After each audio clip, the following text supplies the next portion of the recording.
नमस्ते, मेरा नाम सिद्धांत है और द लर्न टॉप की यात्रा अब आखिरी फेज़ में है। और चलते चलते एक ज़रूरी सूचना तो सुन ही लीजिए कि 24 तारीख को दोपहर 2 बजे से हमारा लर्न टॉप अड्डा जो बनारस में आयोजित है वो होगा गुरुधाम पार्क में। इस पर यहाँ पे फ्लैश देख लीजिएगा जो जेरी जी ने लगा दिया है, यहाँ पे आपको पोस्टर वोस्टर समझ में आ जाएगा। तो अब यहाँ पर हम लोग मिर्ज़ापुर में आ चुके हैं और मिर्ज़ापुर में और बनारस में जब आप आते हैं तो इस इलाके में एक नाम बड़ा फेमस है। मैं ख़ुद बनारस का रहने वाला हूँ, इसलिए ये नाम कई कई बार ये जहन में कौनता रहता है। औरंगाबाद हाउस, महाराष्ट्र वाला औरंगाबाद नहीं, बनारस में भी एक औरंगाबाद नाम का मोहल्ला है। तो औरंगाबाद हाउस में औरंगाबाद हाउस क्या कहते हैं, किसे कहते हैं? पूर्वांचल में, यूपी में जो कांग्रेस का एक गढ़ हुआ करता था। कहा जाता था कि अगर कांग्रेस को ब्राह्मणों के वोटों की ज़रूरत है और तो उसे औरंगाबाद हाउस होके निकलना पड़ेगा। ये ऐसी ऐसी कहानियाँ चलती थीं। कमलापति त्रिपाठी, लोकपति त्रिपाठी, लोकपति त्रिपाठी के बाद राजेशपति और उनके बेटे ललितेशपति, ये लोगों ने मतलब 4 पीढ़ियाँ तो लगातार मुखर रूप से कांग्रेस की पॉलिटिक्स करती रहीं। इस पॉलिटिक्स के बाद इस पॉलिटिक्स में एक बड़ा मोड़ आता है 25 अक्टूबर 2021 को, जब ललितेशपति त्रिपाठी जो इस समय फ्रेम में हमारे साथ हैं और इनके पिता और एमएलसी रह चुके राजेशपति त्रिपाठी, ये दोनों लोग कांग्रेस छोड़ देते हैं। दशकों पुरानी लंबी पॉलिटिक्स, मतलब इंदिरा गांधी, राजीव गांधी के समय से चली आ रही पॉलिटिक्स को किनारे कर देते हैं और तृणमूल कांग्रेस में शामिल हो जाते हैं।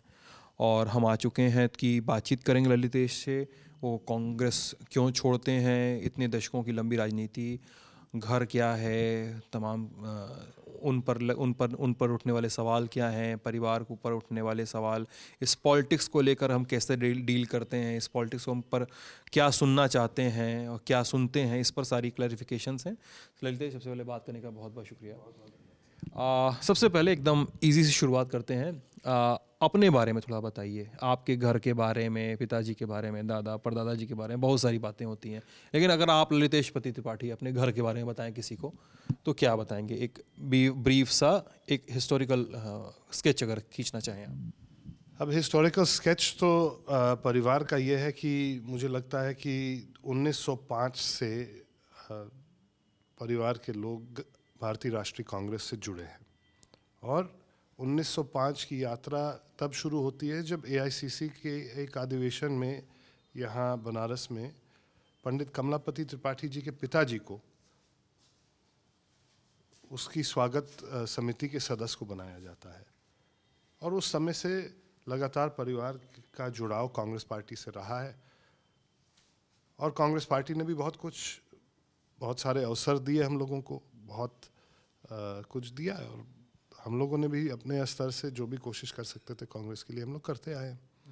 ये पारिवारिक इतिहास हो गया। आज कुछ बदलाव की ज़रूरत थी और उस बदलाव में हम लोग ने, पूरा परिवार ने ये राय से सहमत ही हैं कि हम लोग को कुछ अलग से करना होगा। कमलापति जी मझुआ से एमएलए थे, जहाँ तक मैं गलत, चंदौली से लोकपति जी थे मझुआ से, वो चंदौली से थे, लोकपति जी मझुआ से थे। पिताजी किसी चुनाव में सफल नहीं हुए, उन्हें एमएलसी बनाया गया। आप बगल की सीट मणिहान से 12 में पहली बार विधायक हुए। 12 का चुनाव ललितेशपति लड़ते हैं, उसके बाद 19 का लोकसभा भी लड़ते हैं और 47,000 या 43,000 वोटों से आपकी हार हुई थी लोकसभा में। नहीं, लोकसभा में ज़्यादा से हुई थी। लोकसभा का चुनाव दोनों जो हम लोगों के पॉलिटिकल करियर, 17 की हार, सॉरी मैं 17 की हार में जीत 46,000 के आसपास जी। और 19 में आपने एमपी का चुनाव भी लड़ा था। मतलब वो 4 पीढ़ी से चला रहा था, उसी लिए कैरी करना था 12 में, कि कोई और रीज़न था कि पॉलिटिक्स में जाना है?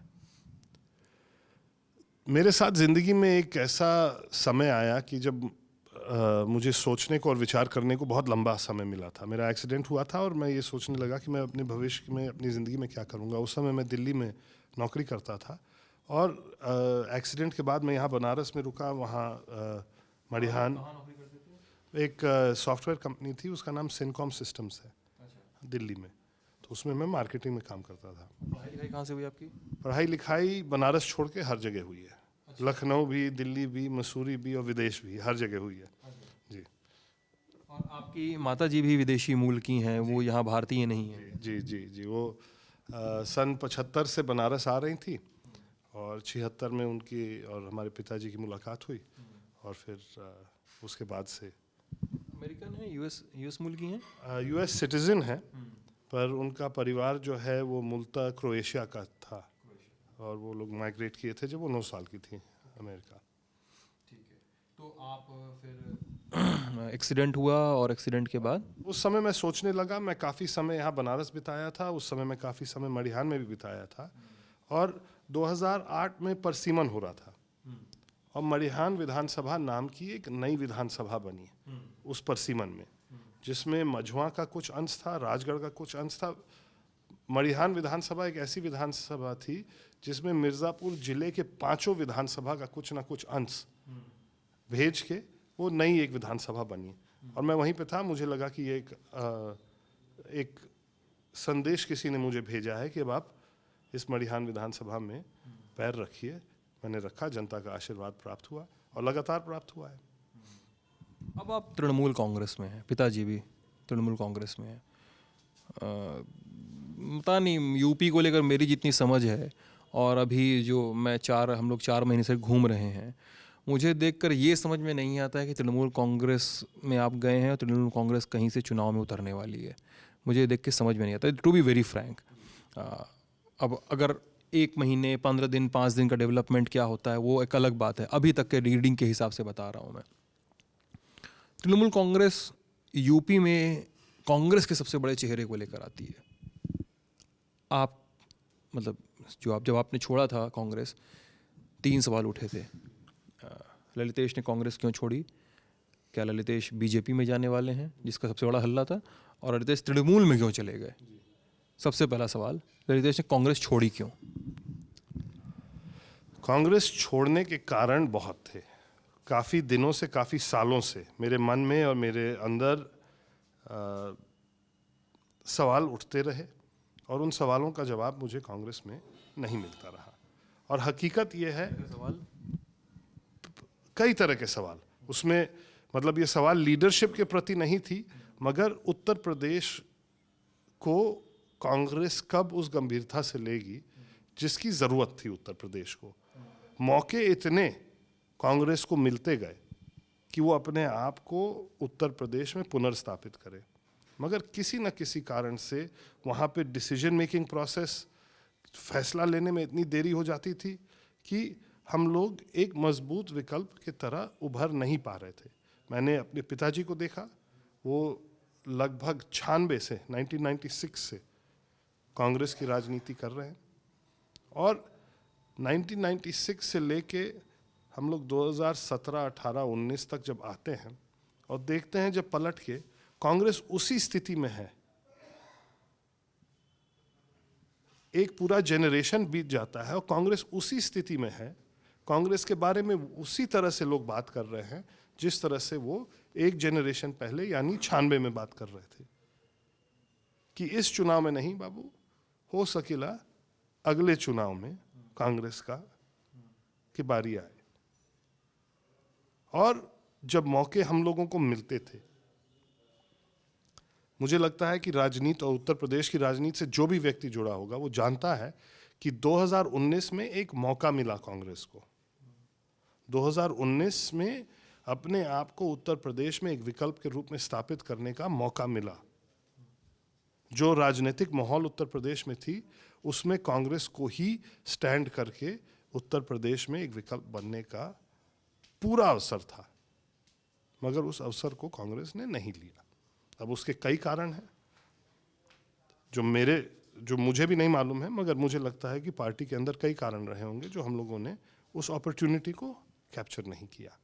19 के समय तो प्रियंका गांधी लखनऊ में बैठने लगी थी, उस समय तो आ गई थी, बड़ा हल्ला हल्ला हो गया था। फोटो चलती कि लखनऊ का ऑफिस तैयार किया जा रहा है, पेंट वेंट किया जा रहा है, इस तरह की खबर चलती थी उस समय। प्रियंका अब भी हैं, अब तो उनका कैंपेन एकदम अलग फुल फ्लेजेड चल रहा है, लड़की हूँ लड़ सकती हूँ टाइप का कुछ चल रहा है। तो क्या अब उस मोड में है कांग्रेस? अब तो अब आउटसाइडर की नज़र से देख रहे हैं। मैं आउटसाइडर की नज़र से देख रहा हूँ, मगर ये हम लोगों ने कई चुनाव में देखा है कि अंतिम 4, 5, 6 महीने में कांग्रेस सक्रिय हो जाती है।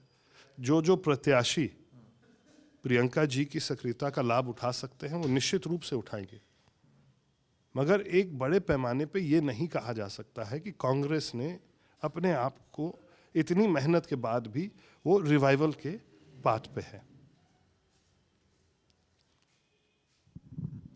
रिवाइवल के पाथ पे आप नहीं मान रहे हैं। चलिए, कांग्रेस छोड़ने की वजह आपने बता दी कि आप बहुत ग्रोथ नहीं देख रहे थे और ख़ासकर यूपी का नेगलेक्शन देख रहे थे। और यहाँ पर दो चीज़ें हैं। एक सवाल उठता है, ये कहा जाता है और ख़ासकर ये कई मौक़ों पे ये बात आती है कि प्रियंका गांधी के आसपास जो लोग हैं इस समय कांग्रेस पार्टी में, उन पर सवाल उठते हैं। एक नाम कांग्रेस के प्रदेश अध्यक्ष का हो गया, एक नाम प्रियंका गांधी के बहुत करीबी हैं जो उनका सारा काम धाम देखते हैं। क्या ये वजहें भी हैं? क्योंकि एक सीन में अजय लल्लू आपके परिवार पर निशाना साधते, एक खबर में ये आया है कि आपके परिवार पर उन्होंने निशाना साधा था। क्या कारण है? क्या वो एक कारण हो सकता है? क्योंकि कांग्रेस के कई नेता बीते हफ्तों में, बीते कई सारे मौक़ों पे छोड़ कर गए कांग्रेस, आप उनमें से एक हैं। अब देखिए, वो अध्यक्ष जी का क्या बयान था, उन्होंने क्या कहा, वो मैंने नहीं सुना। आपके अध्यक्ष जी तो नहीं है। अध्यक्ष तो है ना, अध्यक्ष तो हैं, तो मैंने उनका बयान क्या था मैंने ये सुना नहीं है। और देखिए, कोई एक घटना या कोई एक व्यक्ति या कोई एक उस तरह का मतलब एक दौर भी नहीं था जिसको कह सकते हैं जिसके कारण से मैं यहाँ हूँ। और मैं यहाँ आपको स्वार्थी शायद कहा था उन्होंने। कहा होगा, कहा। देखिए, अब जब दो लोग अलग अलग होते हैं तो थोड़ा सा लोगों के मन में और मुंह से उस तरह का वक्तव्य निकलता है जिसके बारे में वो हो सकता है भविष्य में पुनर्विचार करें। मैं नहीं जानता हूँ, उन्होंने जो मेरे बारे में कहा होगा वो सही कहा होगा, मैं ये नहीं जानता हूँ। पर मैं इतना जानता हूँ कि कांग्रेस को ही विचार करना होगा कि जब मेरे जैसा व्यक्ति इधर है तो उसके बारे में कांग्रेस को विचार करना चाहिए। 115 साल का इतिहास हम लोगों का रहा है। हम लोग ने बचपन से लेके जब से होश संभाला है सिर्फ कांग्रेस ही देखा है। और अगर हम लोग को तकलीफ होने लगती है तो वास्तव में कांग्रेस को ही विचार करना होगा कि इसका कारण क्या हो सकता है। ये भी चर्चा होती है कि ललितेश कांग्रेस में हो रहे नए दखलों से, नए किस्म के दखल से थोड़ा सा नाराज़ थे। जो नई एक पौध आई कांग्रेस में, टिकट से लेकर कैंपेन से लेकर एक करीबी गोला बुनने वाले तमाम लोगों तक, ये चर्चा होती है बार बार राजनीतिक हलकों में कि ललितेश इससे बड़ा नाराज़ थे, इससे बड़ा खफा रहते थे। और आप अभी इंटरव्यू में बोल रहे थे कि जब आप जैसा आदमी इधर है तो कांग्रेस को सोचना होगा। ललन टॉप का व्यूवर ललितेश थोड़ा सा तार बिठा लेता है, मैं भी अगर वहीं जा रहा हूँ। पर मैं वो पूरे कैंपेन, उस पूरी प्रक्रिया का मैं अंश था। मैंने जब मैं छोड़ के आया था तो मैंने उसी समय कहा था कि ना मुझे किसी प्रकार की सम्मान की कमी महसूस हुई, ना मेरे बारे में या मुझसे किसी ने उस तरह से बात की होगी जिससे मुझे किसी प्रकार का कष्ट हुआ हो।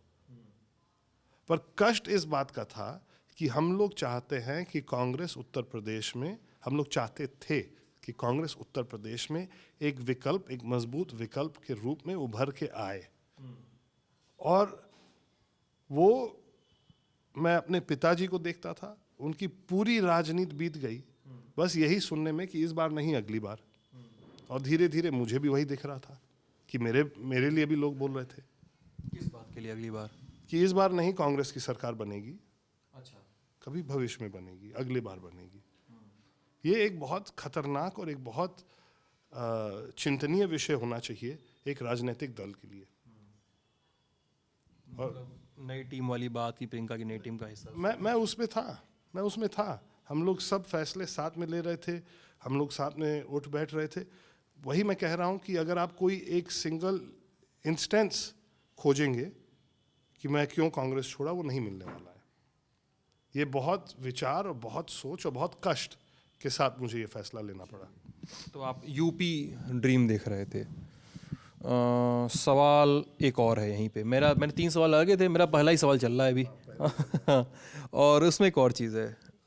साल 2019 में सोनभद्र की उम्भा में शूट आउट होता है, कुछ आदिवासियों की मौत होती है। मैं गया था वहाँ कवरेज पे, और उसके बाद हम लौट के आए थे, हमने एक रिपोर्ट भी की थी उस पर। फिर उसके बाद एक खबर आती है कि यूपी सरकार तमाम सस्पिशियस लैंड डील्स की जांच करवाती है। आप पर और आपके परिवार पर और कुल मिला के 42 लोगों पर मुकदमा दर्ज होता है, और कहा यह जाता है कि ये भी एक कारण है, इस ये निर्णायक मोड़ था 2019 में हुई ये घटना कि आप लोग के परिवार पर जो केस होता है, आप से पार्टी किनारा करती है आपके परिवार से। ये कितना सही है? नहीं, हकीकत नहीं है।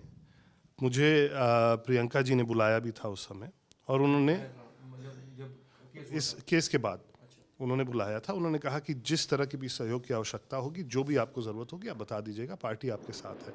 मुझे उस बात का भी तकलीफ नहीं था, और मैंने उनसे उस समय भी कहा था, जो हम लोग लगातार सरकारों से लड़ते आ रहे हैं, एक बहुत बड़ी सोसाइटी है, हकीकत है, उससे मैं अलग नहीं अपने आप को कर सकता हूँ, और उस फार्मिंग सोसाइटी का सदस्य भी मैं हूँ। पिछली बार चुनाव हुआ था तो मैं उसका अध्यक्ष चुना गया था, तो मेरी जिम्मेवारी बनती है। हम लोगों ने उस सोसाइटी को लेके, सिर्फ ये पहली बार नहीं हुआ है, 2007 में मायावती जी की सरकार जब थी उत्तर प्रदेश में, तो उसकी जांच हुई, तो हम लोग न्यायालय में लड़े, न्यायालय से हम लोगों को हम लोगों के पक्ष में आदेश हुआ। इस बार भी जो जो कदम उत्तर प्रदेश सरकार उठाई है, आप बताइए 2 साल बीतने के बाद क्यों उसका चर्चा, क्यों उसमें कार्रवाई नहीं हो रही है? न्यायालय हम लोग गए, एफआईआर जो हुआ है वो पहली सुनवाई में एफआईआर स्टे हो गया।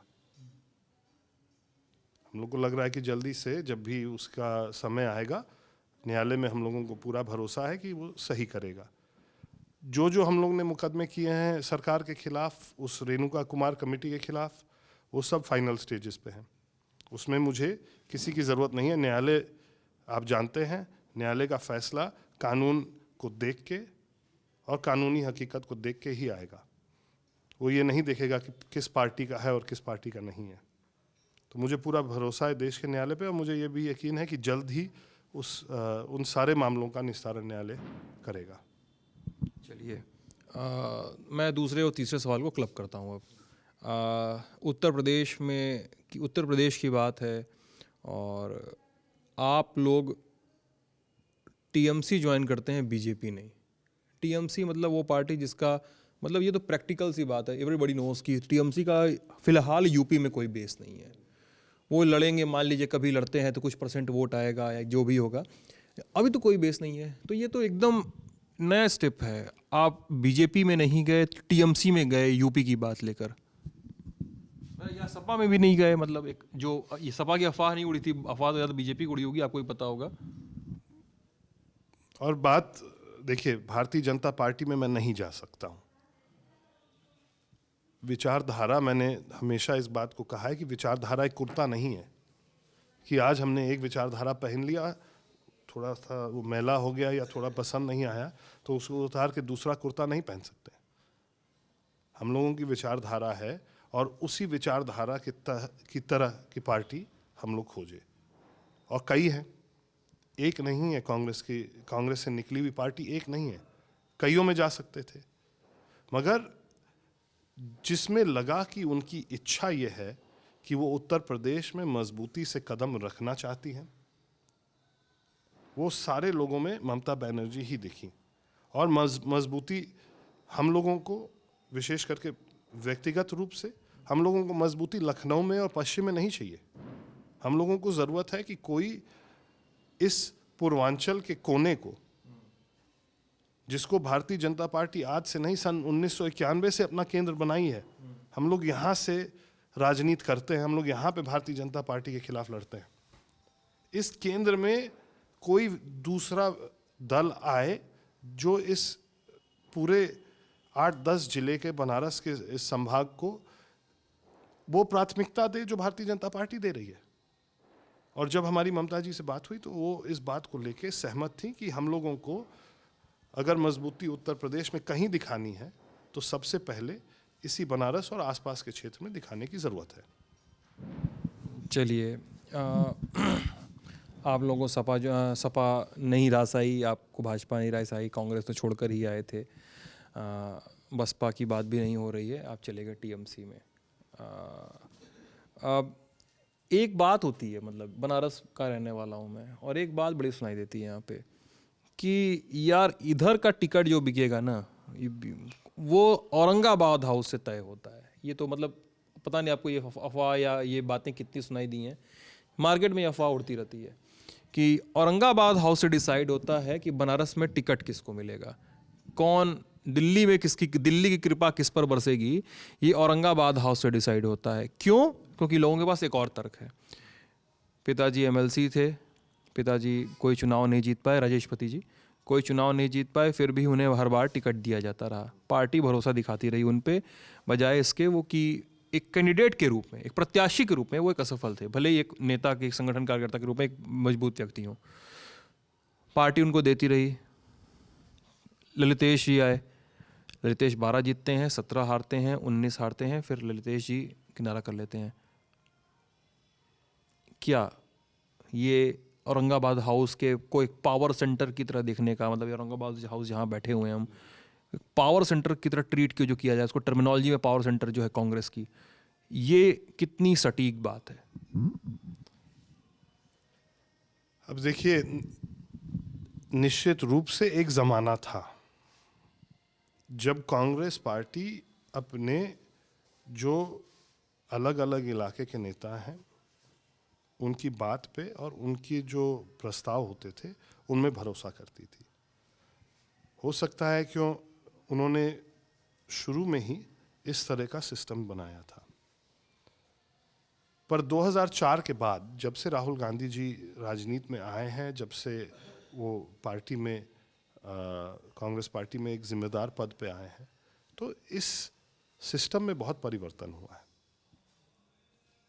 और वो परिवर्तन हकीकत में पार्टी को और मजबूत करने के लिए मुझे लगता है कि बहुत अच्छा उनका कोशिश रहा है। ये बात अलग है कि वो सफलता या इलेक्शन रिजल्ट में सफलता ना मिलती हो, मगर एक कांग्रेस पार्टी के अंदर प्रत्याशियों की चयन की प्रक्रिया राहुल गांधी जी के अंदर बहुत अच्छी और बहुत मजबूत हुई है। उससे मैं भी उसका एक तरह से, आप देखिएगा 2009 में राजेश पति जी का टिकट कटा था, जो आप कह रहे हैं कि हर बार मिलता था। 2009 में उनका टिकट कटा था, जो कांग्रेस का लहर वाला चुनाव था उसमें उनका कटा था। 12 में अगर जो स्थिति आप डिस्क्राइब कर रहे हैं अगर वो रहता तो मेरा भी नाम पहली सूची में घोषित होता, चौथी सूची में नाम आया मेरा मरिहान से। और वो तब आया जब राहुल गांधी जी स्वयं आके 7-8 विधानसभाओं का दौरा खुद जाके 2-2 गांव में, एक-एक गांव में बैठ के लोगों से बात की कि यहाँ से कौन व्यक्ति है जो लड़ सकता है। और जब वहाँ पे नाम लिया गया उसके बाद ही मेरा टिकट हुआ।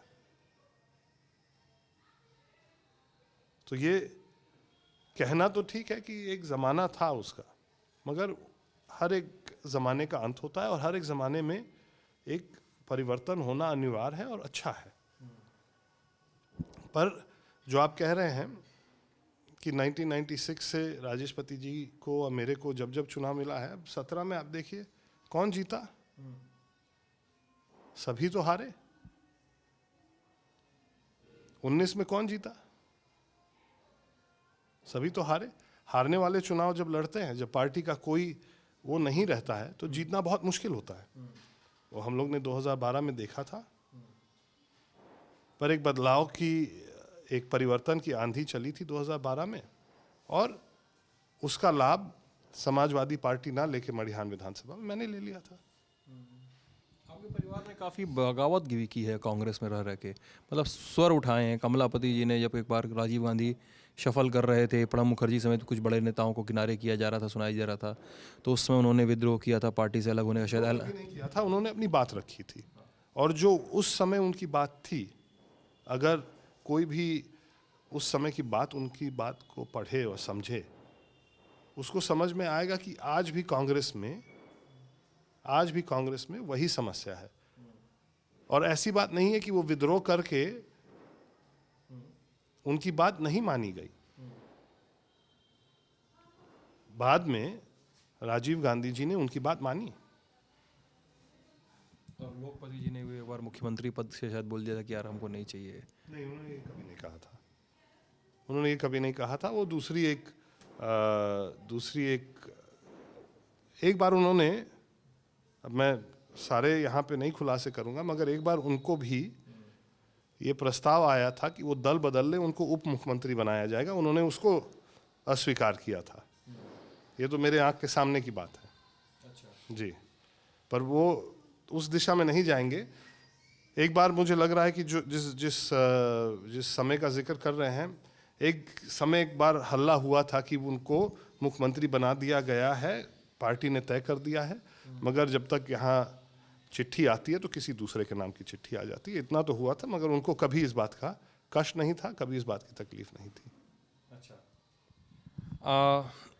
एक सवाल ये भी उठता है कि ठीक है, राजेशपति हो गए, लोकपति जी हो गए आपके दादाजी यानी, और कमलापति जी हो गए आपके परदादाजी, और इसके बाद ये आरोप लगते हैं कि ये अब इस परिवार का अवसान काल शुरू होता है पार्टी की पॉलिटिक्स में 2012 से, 2003 के आसपास से, जब राजेशपति चुनाव लड़ते हैं। पहला चुनाव कब लड़ा था उन्होंने? 96 में, सॉरी। तो वो चुनाव लड़ते हैं कि वो पार्टी का, परिवार का एक डिक्लाइन शुरू होता है वहाँ पे। फिर जो आरोप है वो मुझे पूछना है कि 12 में आप चुनाव जीतते हैं, 96 से लगायत, हाँ, और लगभग ये 30 साल 22 साल के 32 साल के वक्फे में आपका परिवार एक बार चुनाव जीतता है। नहीं, 3। कौन कौन सा? 96 में विधानसभा लोकपति जी जीते थे। अच्छा, लोकपति जी वाला। 2001 में राजेशपति जी वो विधान परिषद का चुनाव जीते थे। विधान परिषद? हाँ, वो चुनाव, वो इलेक्शन था, वो नॉमिनेटेड नहीं थे। हाँ, इलेक्टेड वाला था वो। 12 में हम जीते हैं। और ये परिवार का ट्रैक रिकॉर्ड ये देख के कहा जाता है कि यार अब ये डिक्लाइन शुरू होता है। मतलब लोग वो भी समझता है, जब लोकपति जी का निधन हुआ था तो राहुल गांधी खुद आए थे यहाँ पे भोज पे, और लेकिन ये कहा जाता है कि ये परिवार का डिक्लाइन शुरू हो रहा है। फिर वो खबरें आती थी कि परिवार उस टिकट वितरण में टांग अड़ा रहा है, ये सब बातें होती थी। इस सब बात पर आपने जवाब दे ही दिया है।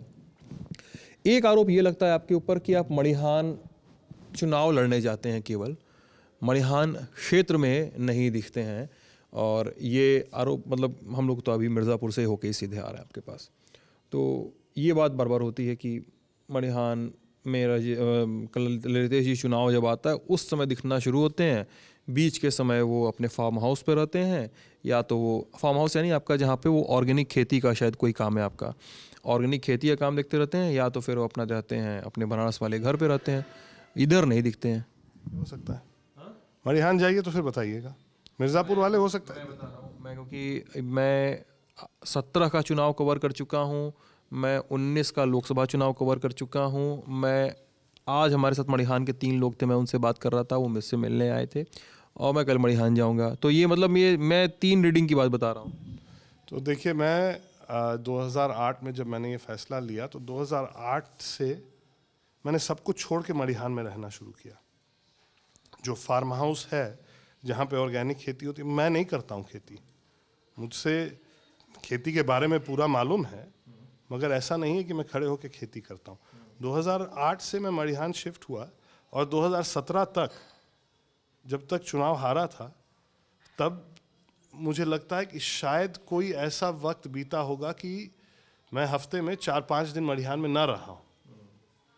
जब मैं विधायक था, जब वहाँ के लोगों ने मुझे जिम्मेवारी दी थी, तो उस समय मैं लगभग 365 दिन में, मेरा अनुमान है कि 330 दिन में मड़िहान में रहता था, और क्षेत्र में रोज घूमता था, रोज पर डे। ये आप मड़िहान जाके पूछ लीजिएगा मेरे बारे में, जब मैं विधायक था। फिर 17 आता है, 17 में अभी मेरे यहाँ औरंगाबाद में पूछ लीजिए मैं कितने दिन रहता हूँ, ये लोग भी कहेंगे यहाँ नहीं रहता है। 17 के बाद, चुनाव के बाद, पार्टी ने मुझे जिम्मेदारी दी संगठन में।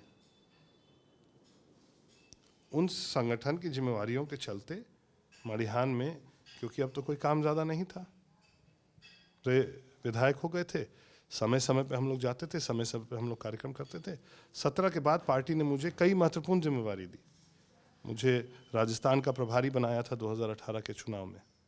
6 महीने मुझे राजस्थान और दिल्ली के बीच में बिताना था। 2019 के चुनाव के मैनिफेस्टो कमेटी, जो भारतीय राष्ट्रीय कांग्रेस की मैनिफेस्टो कमेटी थी, उसका सदस्य बनाया।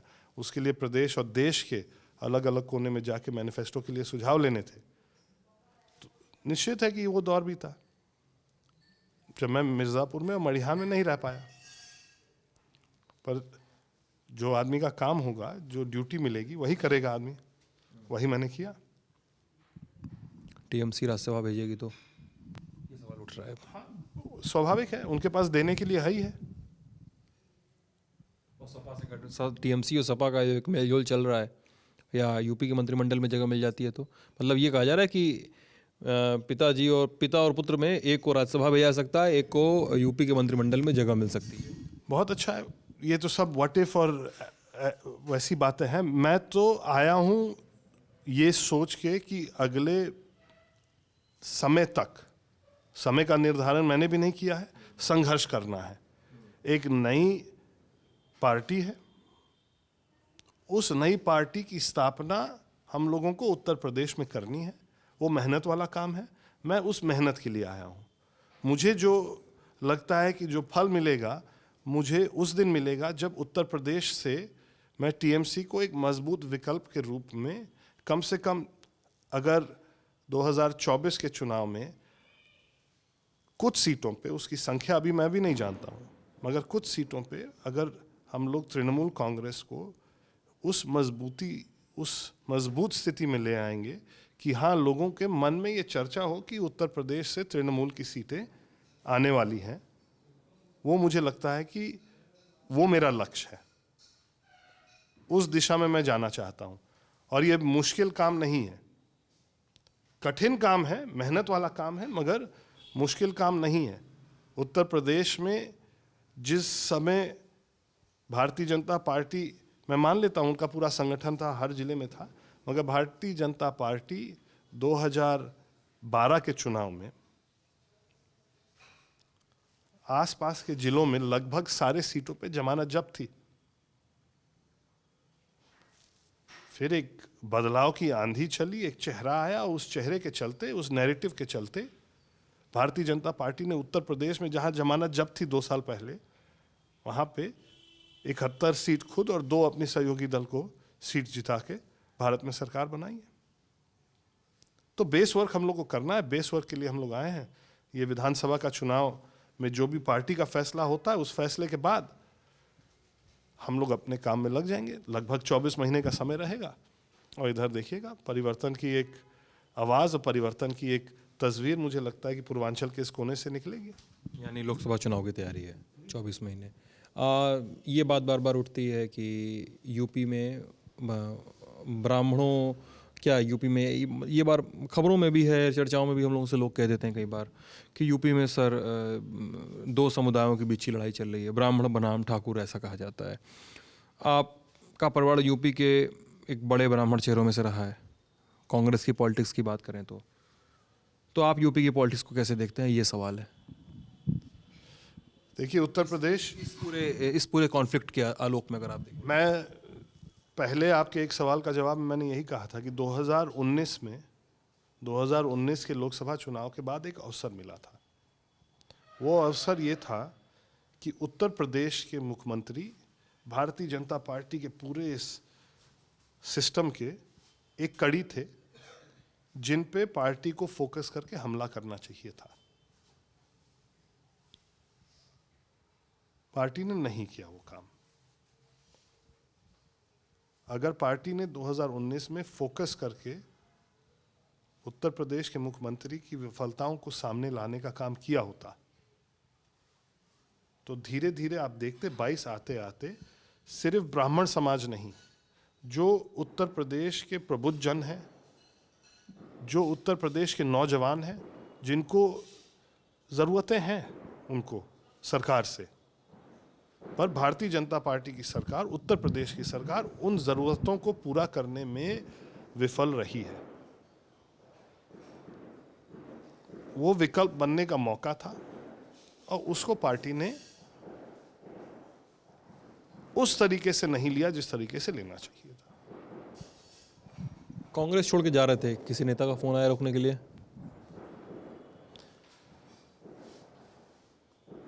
आया तो था, मैंने उठाया नहीं। कई लोगों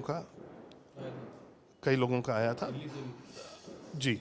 मैंने जब इस्तीफा दिया तो इस्तीफे के 2 दिन तक मैं फ़ोन नहीं उठा रहा था, और फिर मैंने एक ऐप डाउनलोड किया जो मेरे पास पहले नहीं था, जिससे ये मालूम हो जाता है कि कौन फ़ोन कर रहा है आपको। तो तब मुझे देखने को मिला कि किस तरह के लोग और कौन कौन लोग मुझे फ़ोन कर रहे थे।